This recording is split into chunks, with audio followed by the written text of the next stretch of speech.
Fala galera, sejam bem-vindos a mais um C-Cast, o podcast do C-Hub.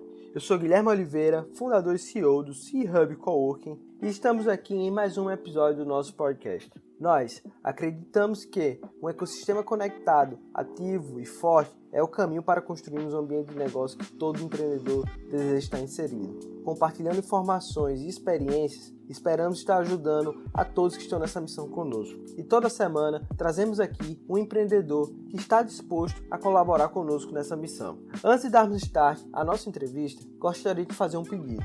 Para nos ajudar a levar esse conteúdo e outros para mais e mais pessoas, tira um print da tela do seu celular e compartilhe nas suas redes sociais. E não esquece de marcar @chubcowork. Isso vai ajudar a gente demais a chegar no ouvido de mais e mais pessoas. Simbora para mais um episódio.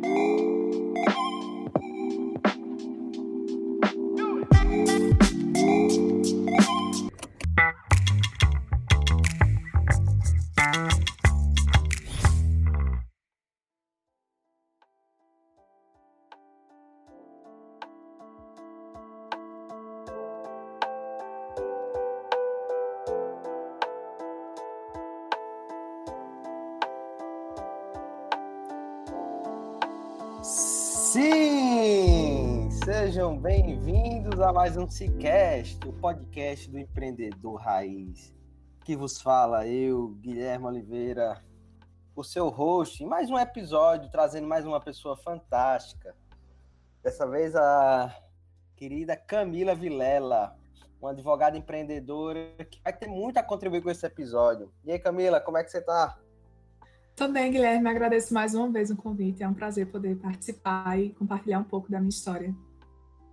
Camila, obrigado por ter aceitado. A gente vem perturbando a Camila há um bom tempo, ela gravou um Meeting Selva com a gente, foi bem legal. Eu disse, Camila, arranja mais uma horinha aí na tua agenda pra gente gravar um C-Cast dessa vez.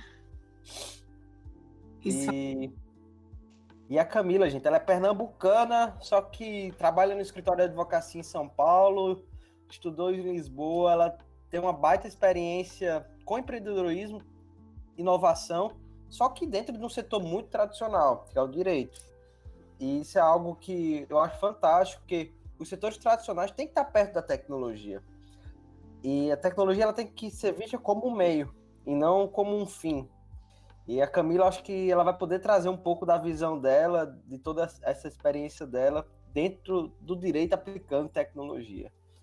Então, eu vou parar de falar besteira. E Camila, por favor, diz pro pessoal quem é Camila Vilela. Oi, pessoal. Me apresentando, né? Como bem o Guilherme falou, meu nome é Camila Vilela, sou advogada. Atualmente eu trabalho na área de proteção de dados, privacidade e propriedade intelectual. É uma apresentação meio básica, mas eu vou começar a contextualizar a minha história de forma mais aprofundada.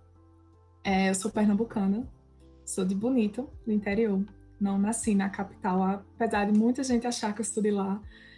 Passei minha vida inteira em Bonito, estudei em Caruaru e só depois de formada eu fui para Recife. E essa transição foi muito devido ao fato de me conectar com coisas e sempre fui muito curiosa. Costumo dizer que eu sou advogada de formação, mas inquieta de coração. Então, eu sempre fui muito curiosa por outras áreas. E durante a graduação eu tinha essa inquietação de, mas o direito por si só não me contempla. Eu achava tudo muito tradicional, tudo muito dentro da caixa, tudo muito formal. E aí ainda pensei em transicionar para outros cursos, fiquei naquela dúvida se eu continuava ou não no direito, e aí vem toda aquela preocupação que a gente tem na graduação, vai fazer o AB, vai fazer concurso público, enfim.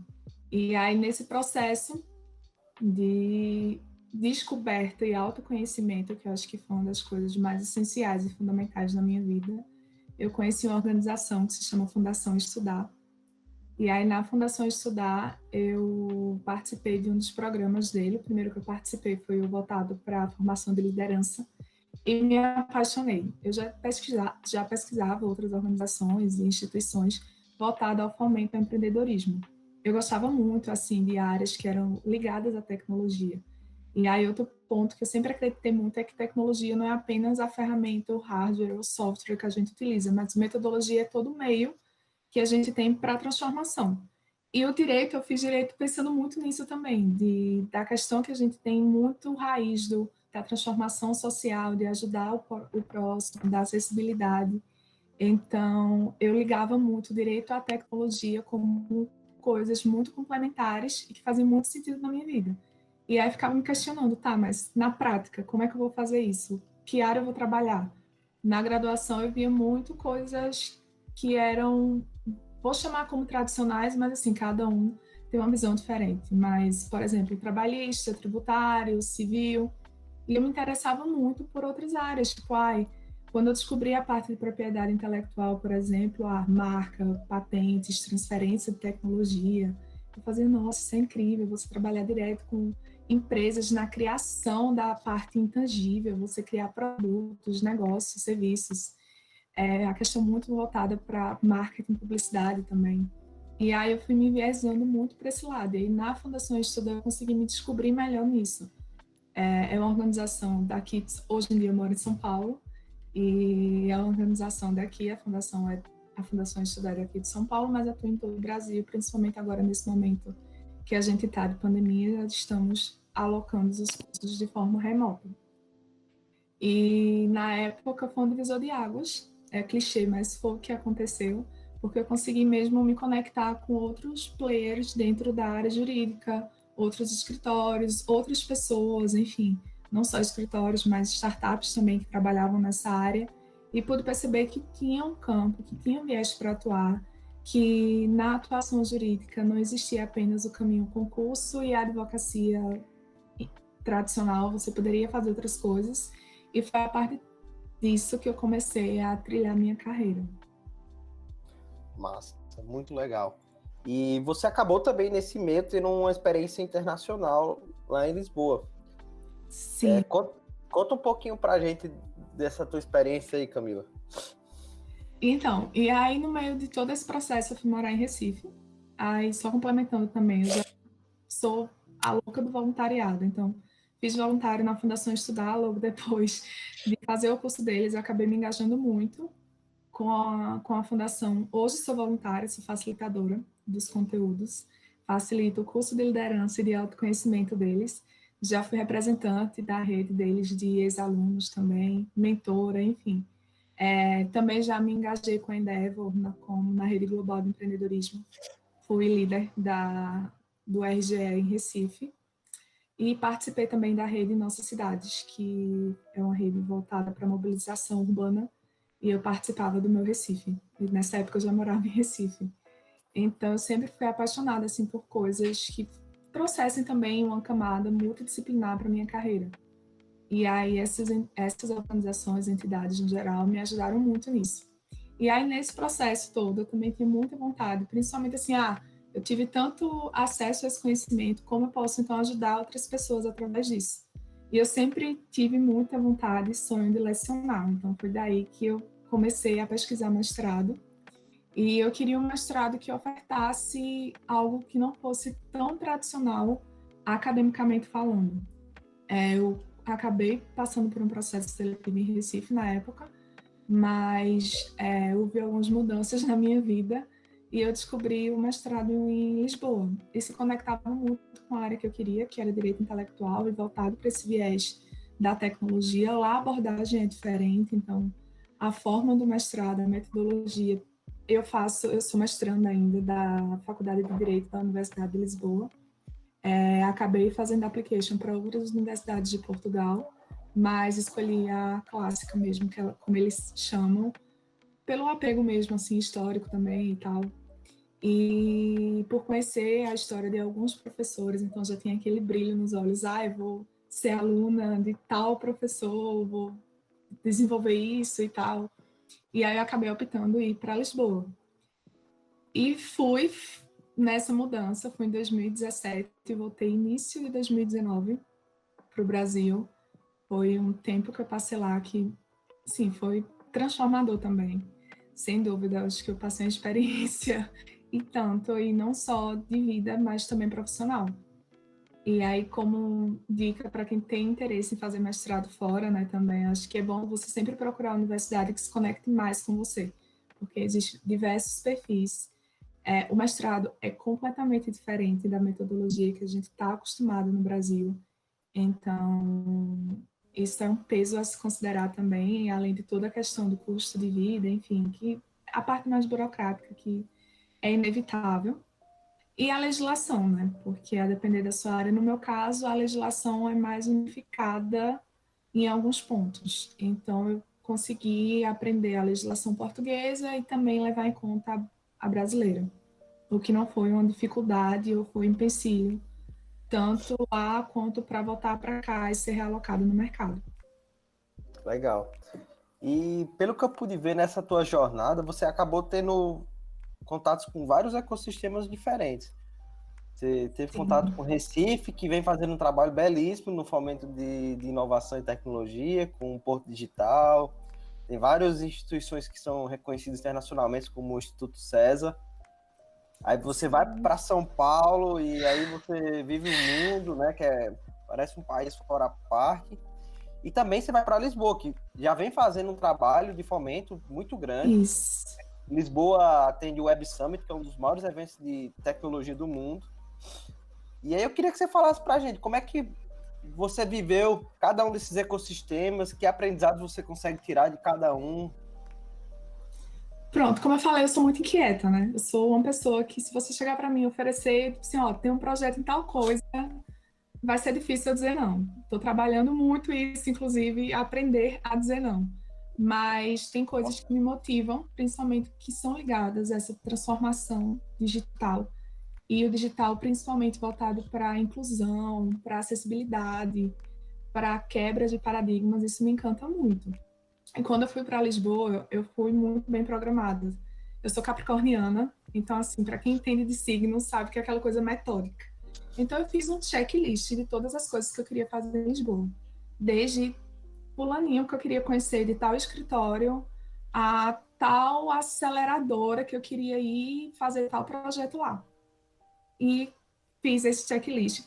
Já comecei a fazer antes de viajar.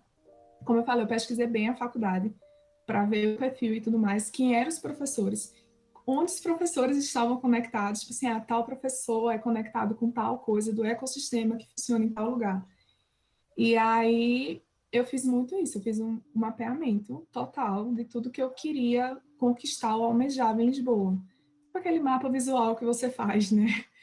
E quando eu cheguei lá, eu comecei a contactar mesmo, assim, a ver formas de comunicar também, porque a gente está em outro país, não é uma coisa tão fácil de você chegar, só bater na porta e dizer, oi, vamos conversar. Mas eu comecei a estudar essa parte da comunicação também, como eu teria essa comunicação com outro ecossistema que não era o meu.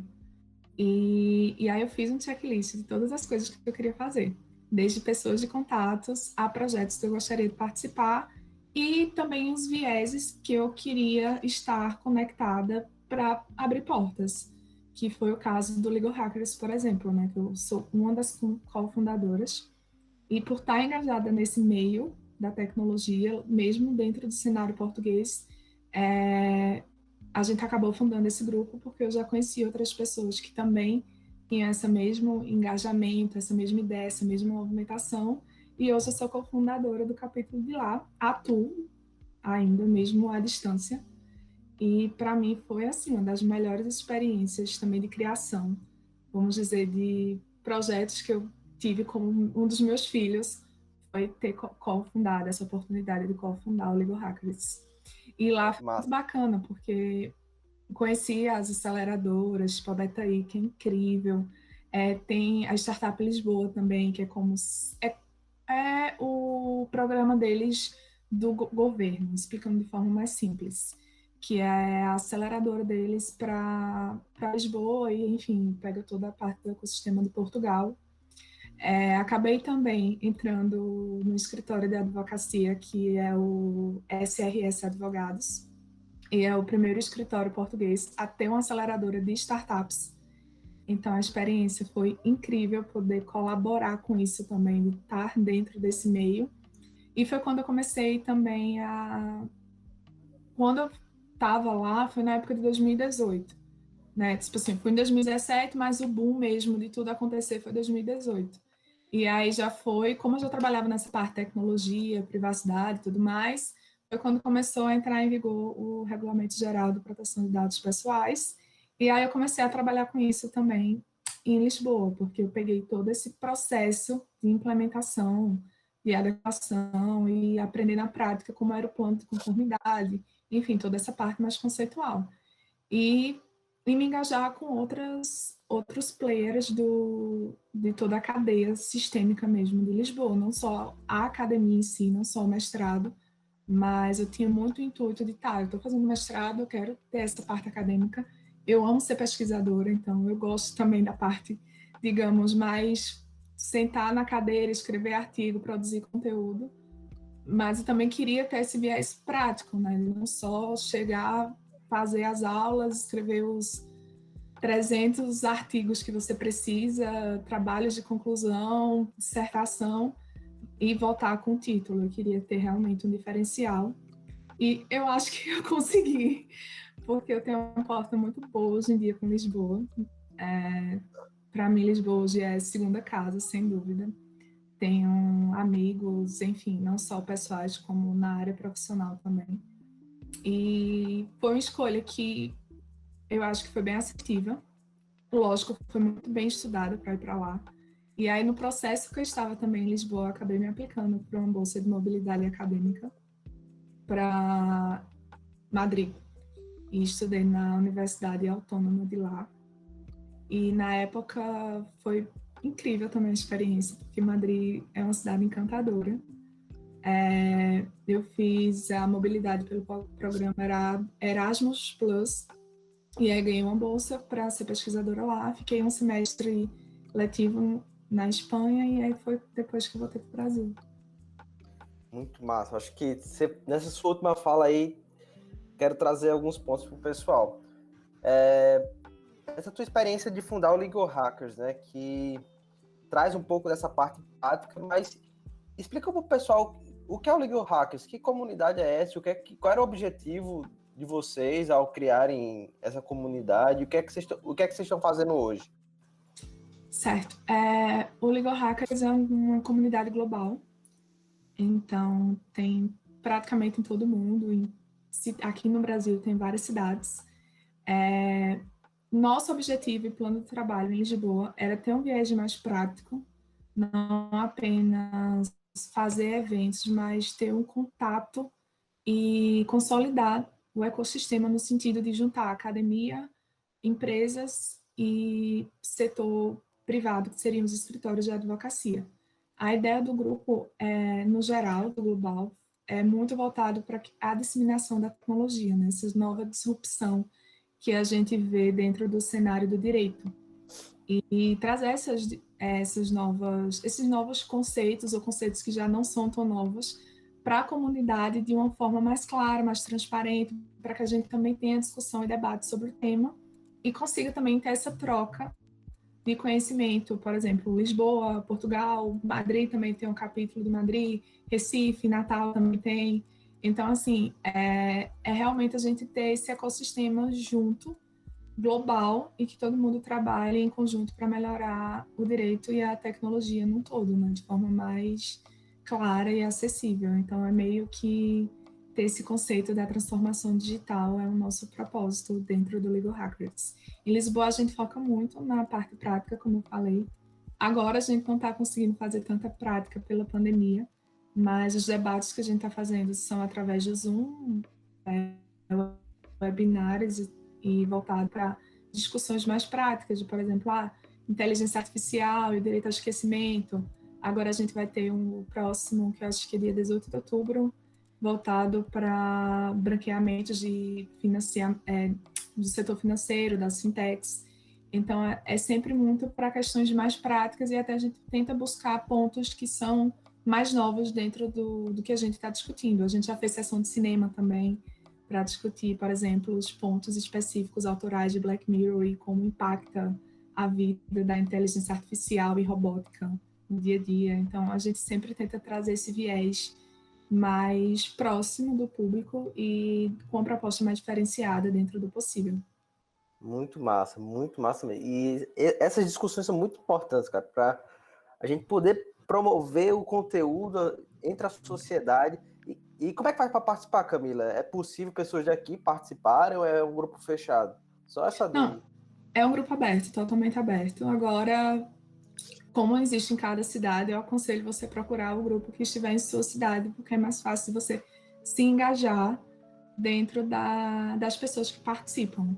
Então, aqui no Brasil tem vários grupos de legal hackers. Se você jogar no Google, acho que é mais fácil de achar. Instagram também você consegue.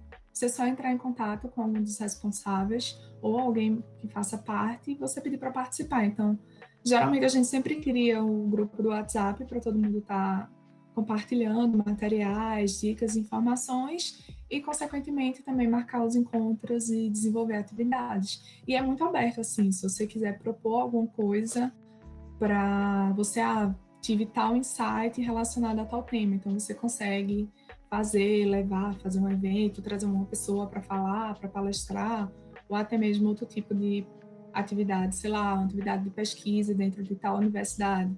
Vou juntar aqui uns alunos para também engajar a parte de quem está nessa formação, né? Não só pensar em quem está formado, mas também as pessoas que vão atuar como advogados ou futuros juristas do futuro. Mas é muito tranquilo participar, não tem requisito, então assim, quem tiver interesse vale a pena buscar dentro da sua cidade qual o grupo mais próximo.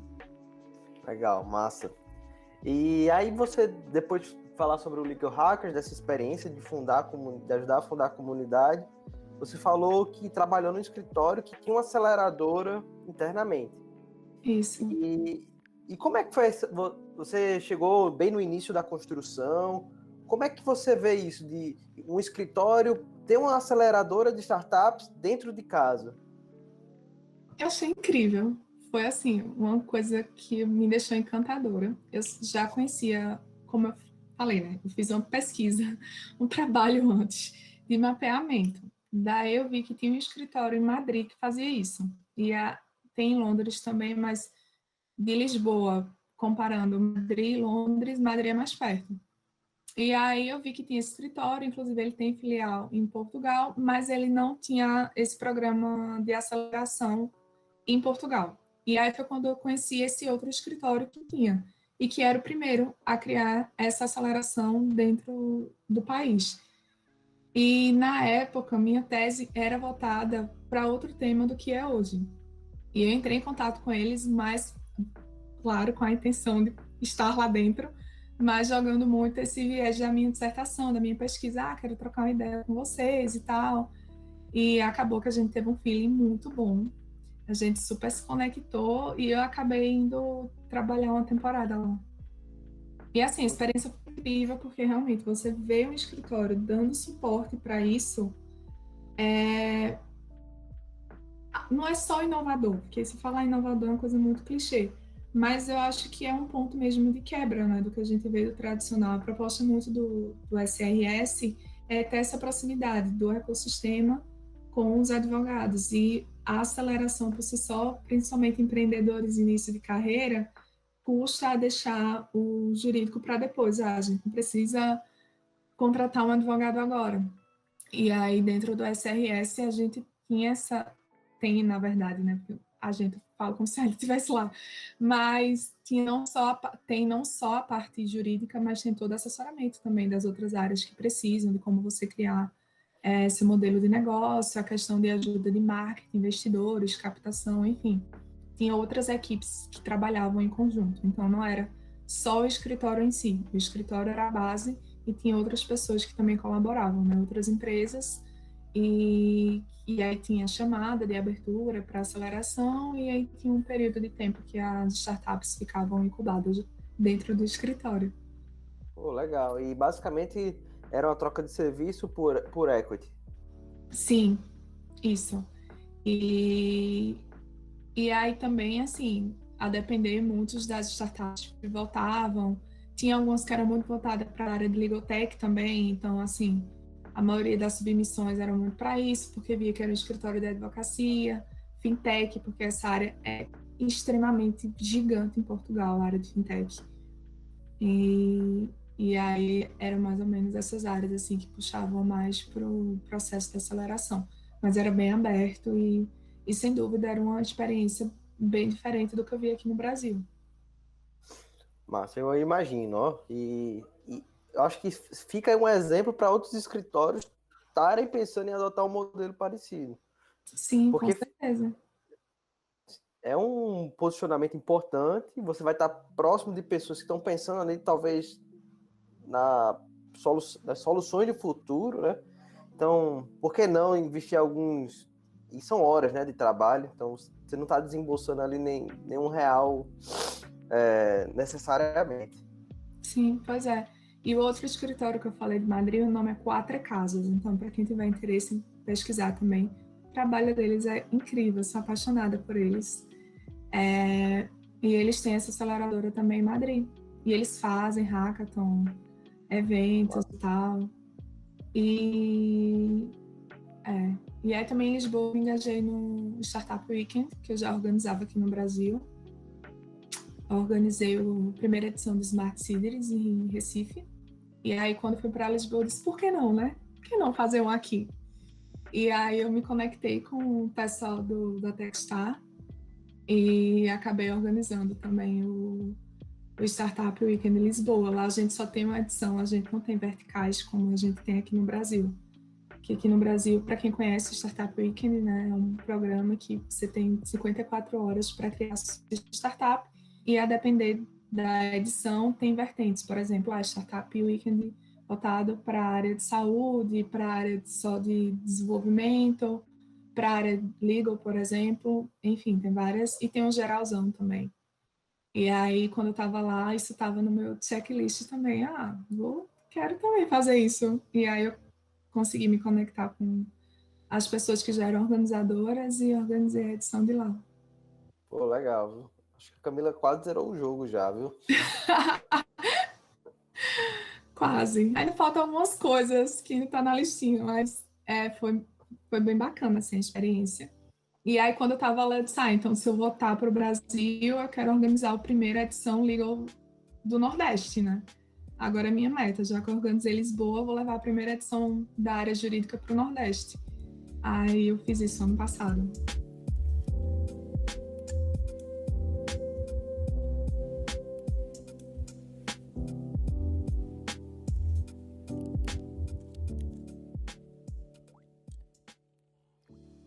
Não, legal, Camila. E ter pessoas como você, né, que estão ali se voluntariando para fomentar o ecossistema é muito importante.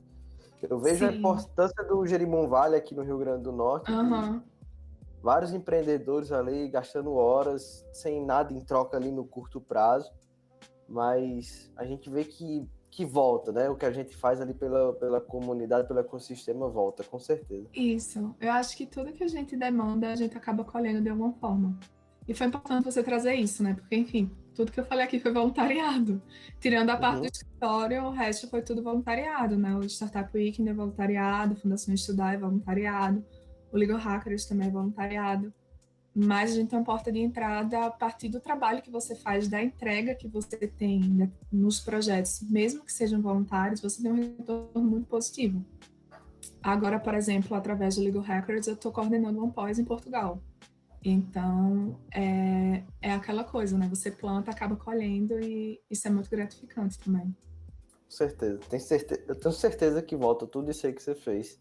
Tá voltando já. É, Entrando num outro assunto, né? A gente viu como o ambiente de Lisboa, de Portugal, ele está caminhando, está convergindo para junto da tecnologia. Eu queria saber como é que você vê esse movimento aqui no Brasil. Então, trazendo aqui 4 pilares, né? Os advogados, os escritórios, a OAB e a academia. Como é que você vê esse movimento, Camila? eu acho que é um movimento que está em transformação. São um movimento que está em cadeia, né? A gente tem o setor público, tem a parte da academia, tem os escritórios de advocacia, tem os estudantes, tem a própria ordem dos advogados em si, que, enfim, a gente sabe que tem regras e requisitos que temos que cumprir como advogados, mas eu acho que a transformação está sendo bem positiva, está sendo particularmente rápida também, comparando a cenários anteriores, mas eu acho que nesse mundo que a gente está vivendo agora, que é o mundo conhecido como VUCA, né? Que é essa volatilidade, essa mudança, essa ambiguidade que a gente está tendo, acho que as coisas estão acelerando de uma forma mais rápida. Tem alguns entraves, eu acho que como é um sistema em cadeia, como eu falei, então não é uma coisa que está sendo propagada de forma igual para todos os setores, mas eu enxergo de forma positiva. E eu acho que a gente tem que ver isso, nós como juristas, de forma positiva e não negativa. Não ficar naquela visão, os robôs vão substituir a gente. Não, vamos tentar trabalhar juntos para que a tecnologia seja um fator positivo e preponderante dentro da nossa atuação, e não ver isso de forma negativa ou desconstrutiva, pelo contrário. Massa. Concordo muito contigo. E a gente vê, né, por exemplo, dá para ter como exemplo o Vale do Silício, que foi a região que gerou mais empregos, mas também é a região que tem maior uso de tecnologia como ferramenta, né? Então, Pois é. não necessariamente a tecnologia ela destrói empregos. Obviamente, existe uma transição. E aí, alguns empregos deixam de existir, mas outros acabam surgindo. Sim. E, Eu acho que hoje em dia uma palavra que eu levo muito assim para a vida é ressignificar. É você ressignificar valores, você ressignificar resultados, porque a mudança ela vai acontecer. E acho que agora, nesse cenário que a gente está de pandemia, está mais claro que nunca. Então, é você tentar ressignificar essa parte que talvez você veja como negativa. E tentar extrair algo positivo, porque a gente sabe que existem cenários e cenários, como a gente já comentou, existe uma cadeia aí do ecossistema, de vários, vários setores. Então, existem pessoas que são tradicionais e tudo bem serem assim, e talvez não quererem essa disrupção, e eu acho que está tudo bem quanto a isso. Tem pessoas que já querem inovar demais, aí já querer quebrar tudo, todas as barreiras, então é realmente ressignificar isso de uma forma que seja possível para todo mundo, para que, já que a gente vive nessa cadeia, então que seja uma cadeia colaborativa e que todo mundo coopere entre si. perfeito, concordo plenamente contigo. Acho que a gente tem um equilíbrio nessa transição aí, é Sim, essencial, como tudo na vida, né? isso. Eu acho que é essencial mesmo. É tentar o equilíbrio, tentar realmente ponderar na balança e não tentar ver de forma tão negativa, né? E tecnologia eu vejo, como eu falei, não só como ferramenta de sistemas operacionais, mas tecnologia, até você estudando o conceito de tecnologia em si, é todo o método que a gente utiliza dentro da comunidade. E não vai só de você usar um computador ou colocar um sistema autônomo dentro do seu escritório. Metodologia é muito mais que isso. E eu acho que até essa conscientização do que é tecnologia também precisa ser feita. Toda essa parte de metodologia ágil, né? Eu acho que esse é o ponto principal aí, né? Porque as empresas de tecnologia elas começaram a trabalhar usando essa metodologia, o Scrum, o OKR e tudo mais, Sim, o growth hacking. Growth Hacking. Cara, e aí vai de um desafio. Todas essas metodologias, elas vêm lá dos Estados Unidos, né? E a gente importou isso, o mundo está importando isso, entender como é que o americano ele conseguiu fazer tudo isso de uma forma rápida, eficiente. Eu acho e aí cabe um desafio para a gente, Camila, que estamos envolvidos nessa questão de comunidade e de fomento. É tentar traduzir esses termos e a gente destruir essas barreiras, porque muitas vezes a gente diz, Sim, cara, você tem que fazer growth hack na tua empresa, mas putz, o que é isso? Tá entendendo? Acho que a gente tem que chegar pro cara lá, o diretor de uma rede de supermercados e dizer, ó, existe essa nova metodologia aqui que se você fizer, vai ser crescer 5% ao ano, você vai crescer 20%.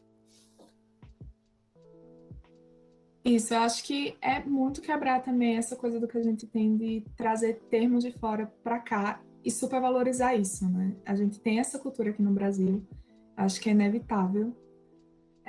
Mas é realmente a gente saber como aplicar isso, porque de fato são coisas positivas. Eu acho que conceitos desde o Lean Startup, a parte do MVP, por exemplo, quando a gente constrói um novo negócio, a gente já vai para siglas que são também do inglês. E eu acho que um ponto essencial também que eu trago como, vamos dizer, base de qualquer coisa hoje em dia é a comunicação, a forma como a gente se comunica. Então, até para falar desses conceitos, eu acho que a gente tem que saber se comunicar para dizer, o growth hacking não é só um termo e você chegar e falar aquela coisa meio que empreendedor de palco. Você vai ter growth hacking, seu crescimento vai ser acelerado, em 30 dias você vai aumentar 100% do seu faturamento. Eu acho que realmente também outro ponto é a empatia. Você ter a comunicação e você ter a empatia. Você chegar por um diretor de empresa e conseguir explicar de forma clara, mesmo que até utilize termos em inglês, mas assim, de uma forma aplicada ao nosso contexto Brasil. E eu acho que essa talvez aí a pedra no caminho dessa transição também, né? Que a gente, pelo menos o que eu vejo de algumas pessoas, é que dificulta um pouco nessa parte mesmo da venda. E saber vender também é outro ponto que, enfim, que acho que é extremamente importante, não só para advogados, mas acho que para toda e qualquer área, né? Para quem empreende, no geral, você precisa saber vender e se comunicar. Perfeito, perfeito. Queria puxar um outro galinho aqui nessa nossa conversa, que lá em 2018 você viveu a implantação da Lei de Proteção de Dados na União Europeia, e em 2020 nós estamos vivendo a implantação da LGPD aqui no Brasil. Assim, Isso. aos trancos e barrancos, né? Mas ela veio, algumas empresas já foram atuadas, e eu queria saber qual é o teu ponto de vista a respeito da LGPD no Brasil, o que é que a gente pode esperar, como é que a OAB está vendo isso, os escritórios e como as empresas devem estar se protegendo. O Brasil demorou um pouco se você comparar outros países, e não só o regulamento geral da União Europeia, mas, por exemplo, a Argentina e o Uruguai já tinham leis que eram voltadas para a questão da privacidade e proteção de dados pessoais. Então, o Brasil está se juntando a mais de 100 países que já regularam o manuseio de proteção de dados relacionado aos seus cidadãos. Eu vejo como algo positivo, não vejo como algo negativo, porque traz conceitos e traz formas novas de você começar a tratar os dados e ter um valor em cima disso. Então, desde políticas internas, a questão do privacy by design, por exemplo, que é a avaliação do desenvolvimento e a implantação da tecnologia dos produtos e serviços desde a concepção do negócio. Tem toda a questão também de você ter mais segurança da informação, você tem um viés voltado mais para a segurança da informação. E agora acho que nessa era, a gente está numa era de compartilhamento de dados massivos, e acho que é a inclusão mesmo da privacidade dentro do desenho inicial, desde o produto, desde o seu modelo de negócio, dentro do sistema que você trabalha hoje. E entender que a lei não veio para bloquear seu negócio, ela veio para ajudar. E acho que essa parte de conscientização é essencial para que você entenda que a lei agora entrou em vigor, né? Agora entrou em vigor a partir de setembro. A gente já estava nesse dilema de entra, não entra, vai ficar em vigor ou não. Mas também entender que, mesmo a lei entrando em vigor agora, a gente já tinha conceitos que já eram trazidos por outros diplomas legais, como o Marco Civil da Internet, por exemplo, lei da transparência, até o próprio Código do Consumidor. E aí eu acho que também deixa muito em evidência coisas que talvez a gente não se atentasse tanto, e agora as pessoas estão passando a ter uma atenção maior, mas que não é algo para ter um susto ou para ter um receio em relação a isso. É realmente ver algo como positivo e dos dois lados, tanto das empresas quanto dos titulares. Dos titulares, para passar a entender qual o valor dos seus dados pessoais, entender como titular, o quão tangível é cada informação pessoal sua proteção dentro da rede digital, como também do meio offline, e das empresas de passarem a tratar esses dados de forma mais consciente. Então, eu acho que traz outros conceitos também, controlador, operador, o DPO, que é outro termo que muito se fala, mas eu acho que a lógica é bem razoável e que essas leis não servem para penalizar, e sim para fomentar mesmo a cadeia e o ecossistema. e principalmente a privacidade e a proteção mesmo do indivíduo. Perfeito. E uma outra coisa também que eu achei interessante, porque a lei ela se comportou como um conceito, por um conjunto de boas práticas. Sim. Então, a depender do tamanho da empresa, vai ter o que cada um vai ter que estar fazendo, né? Mas o bom é que todo mundo tem que se preocupar, nem que seja um pouco. Sim, todo mundo que comercializa dado tem que ter um pouco de preocupação a partir de agora. A gente não tem autoridade, quer dizer, a gente já tem autoridade, a gente vai ter que editar isso agora. A gente tem autoridade nacional, nós temos a Autoridade Nacional de Proteção de Dados, mas as penalidades e sanções só vão passar a vigorar a partir de agosto de 2021. Então, até lá também fica esse dilema, né? Ah, mas e daí de onde virão as penalidades ou não? Para quem está acompanhando, já viu que o judiciário já começou a atuar nisso. E a gente tem um PROCON, a gente tem um Ministério Público, então acho que a movimentação agora vai ser muito em volta disso, acerca das penalidades e possíveis sanções que são relacionadas ao tratamento de dados pessoais. E aí não só vazamento, mas todo tipo de processamento que você tem em relação ao dado. E acho que as empresas agora vão começar a se preocupar um pouco mais, mas eu acho que o fator conscientização, como eu falei, é o principal. Você entender o que é a lei, você realmente perceber dentro do seu escopo de modelo de negócio o quão necessário vai ser o plano de conformidades, porque, enfim, a gente tem que ter esse mapeamento antes do quanto de dados é compartilhados ou não, para depois fazer todo o plano mesmo de adequação dentro da empresa. E aí cada empresa varia muito de acordo com o seu porte, porque tem empresas que, por mais que sejam pequenas, têm um compartilhamento gigante de dados. E então isso também varia muito. E é uma coisa que hoje em dia, inclusive, existem empresas que mudaram, por exemplo, o modelo de negócio para se adequarem especificamente à LGPD e pivotaram. Então, é ver isso mais de uma forma positiva do que negativa, como algo mais de, tem uma nova oportunidade agora através da lei do que agora você penalizado. Perfeito, perfeito, Camila. Foi fantástico aí o teu panorama sobre a lei, eu acho que deu para dar um bom resumo. E aí, estamos caminhando para o nosso último bloco. Permissão dada, Camila? Claro. Esse aqui é o momento filosófico, certo? Fazer aqui algumas perguntas para você. Espero que você esteja preparada. Vamos lá. Posso ir? Claro.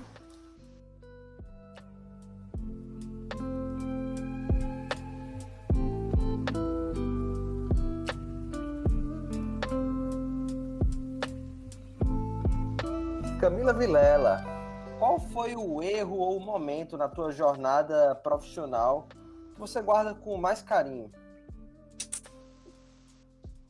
No momento, eu vou falar o acontecimento mais recente, que foi a aprovação no Mais de Minas, que é o programa que é voltado para empreendedoras femininas do Porto Digital, que é do Recife. Eu tenho um projeto que se chama Projeto Bússola. Ele é voltado justamente para a gente trazer essa transformação e inovação jurídica dentro. O foco inicialmente são estudantes, mas a gente está reformulando todo o modelo de negócio para também trabalhar com escritórios de advocacia. A gente testou já validou o negócio ano passado com workshops e a ideia é que os estudantes, o público-alvo da gente é estudantes recém-formados e graduandos de até 2 anos, assim, mais próximo de se formar. E trazer realmente essa formação, esse desenvolvimento, porque a gente sente que o advogado, a gente se forma como advogado, mas não preparado o suficiente para o mercado. Então, desenvolver essas habilidades, esses soft skills que a faculdade não oferta, então esse projeto que eu criei é voltado para isso. E aí a ideia inicial era a gente trabalhar com o ecossistema, tanto setor público quanto privado, os escritórios e os estudantes. E a gente focou nos estudantes, que se chama Projeto Bússola, a gente tem Instagram e tudo. E a gente submeteu para o Malha Minas e foi aprovado. Então, acho que o momento da minha jornada empreendedora, assim, que eu guardo com mais carinho é esse processo que a gente está passando agora de aceleração. A gente também está trocando de nome, vai se chamar Legal Bug a partir de agora. A gente está fazendo toda a transição também de marca, que já era um nome que a gente queria usar antes, mas como a gente estava usando o Bússola como spin-off, e a ideia é que a gente consiga mesmo trazer essa transformação e inovação jurídica para que esses recém-profissionais eles sejam acolhidos no mercado, até tendo em vista também a alta rotatividade que tem nos escritórios, a dificuldade que as pessoas têm também de se sentirem pertencidas nos lugares, por serem mais tradicionais, enfim. Então, acho que o momento que eu guardo com mais carinho é esse que foi mais atual, porque a gente foi aprovada recente. A gente ainda está no processo de aceleração, eu e minha sócia. Então, está sendo uma experiência bem, bem bacana. Irado, legal. Parabéns aí, espero que vocês corram muito aí, viu, com esse projeto, que é super importante, cara. Obrigada. Mais mulheres de empreendedorismo, por favor. Sim, Lá no claro. time da gente, os homens estão perdendo, viu?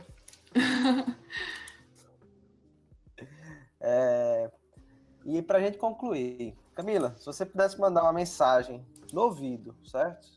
De milhares e milhares de pessoas, que mensagem você passaria? Eu passaria a mensagem que você deve acreditar em você mesmo. Acho que você ter um propósito é o ponto essencial para que você construa a sua jornada, tanto pessoal quanto profissional. E propósito não é algo que você nasce apenas. Propósito é algo que você pode criar no decorrer da sua vida de acordo com as experiências, fatores e valores que você vivencia. Então, se eu pudesse deixar uma mensagem, seria que você se autoconecte com você mesmo, porque eu acho que dos pontos mais altos da minha carreira e da minha trajetória foi quando eu parei realmente para me conectar com o que fazia sentido para mim. Porque existia um mundo de possibilidades, a gente escuta conselhos de familiares, amigos, tem gente que tenta influenciar a gente de forma positiva e às vezes não, o resultado se torna negativo. E eu acho que você se autoconectar e tentar se encontrar no que faz sentido para você é o melhor caminho. Então, se eu puder dar esse conselho para as pessoas, seriam esses, sim, de ter essa autorreflexão para que vocês tenham um caminho, porque tudo que eu falei até agora da minha experiência foi muito baseado no que eu acreditava e tudo que eu construí dentro da minha vida. Assim, eu acredito muito na inovação jurídica, então eu quero determinada coisa. Eu quero que isso coopere para que chegue em tal resultado. Então, realmente, acreditar em si, eu acho que é um fator essencial para que você tenha um crescimento exponencial. Boa, perfeito, viu, Camila? Acho que foi uma resposta melhor do que a outra aí, viu? Obrigada. Mas eu acho que é bem isso, assim, tudo que eu faço hoje em dia foi feito, como eu falei, né? Sou muito metódica, mas sou muito sonhadora ao mesmo tempo, sou muito inquieta, muito curiosa. E então são projetos que eu estou engajada hoje em dia que fazem total sentido para mim. Eu estou no escritório e por mais que tenha esse perfil na escritório tradicional, mas no Molina, eu tenho total flexibilidade para tocar meus projetos. Eles apoiam muito os advogados que fazem parte da equipe, do time, para que se auto se desenvolvam em outras temáticas também que não sejam só jurídica. Então a gente tem uma formação muito multidisciplinar. E aí dentro do Molina também tem, em parte, a IDEVO, né, que é a Escola de Negócios.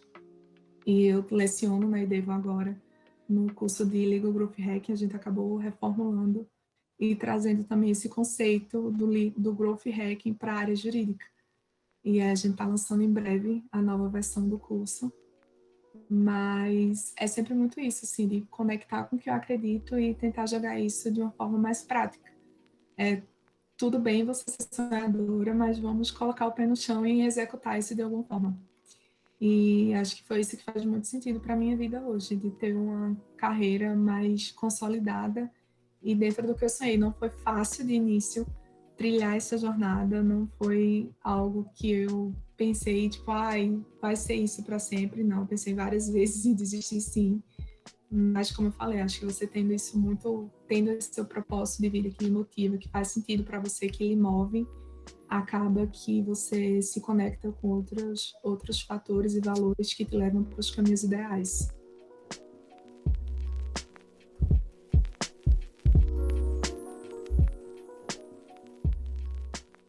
Perfeito, perfeito. Camila, muito obrigado, viu, por ter aceitado mais um convite, participar de mais um dos nossos projetos. Sempre bom conversar contigo, minha querida. Eu que agradeço, Guilherme. Foi um prazer participar do CiaCast. Podem contar comigo sempre que precisarem, estou à disposição. É um prazer enorme poder colaborar com isso. Te espero aqui em Natal para a gente comer um camarão, certo? Oh, pode deixar. Pode deixar que eu irei sim. Pronto, o convite está feito aqui, você conhecer nossas Convite instalações. aceito já. Vai demorar agora você passar uma temporada em Portugal, mas assim que voltar, por favor, avisa que vamos marcar. Pode deixar. Vamos marcar sim. E essa foi Camila. Desculpa, Camila. Contem comigo sempre. Não, só contem comigo sempre. Pode deixar, pode deixar. A gente sempre vai estar te perturbando, não se preocupe. Camila Vilela, uma pernambucana viajante capricorniana. Muito obrigado por participar do nosso CiCast e obrigado a você por ter ficado até aqui com a gente. Esse foi mais um CiCast, o podcast do Empreendedor Raiz, editado pelo nosso querido Saulo Rocha. Obrigado, Saulo. Obrigado a todos e até a próxima terça-feira no podcast que sai todo meio-dia para você escutar depois do almoço. Tchau, tchau, pessoal. Tchau, tchau, Camila. Tchau, obrigada.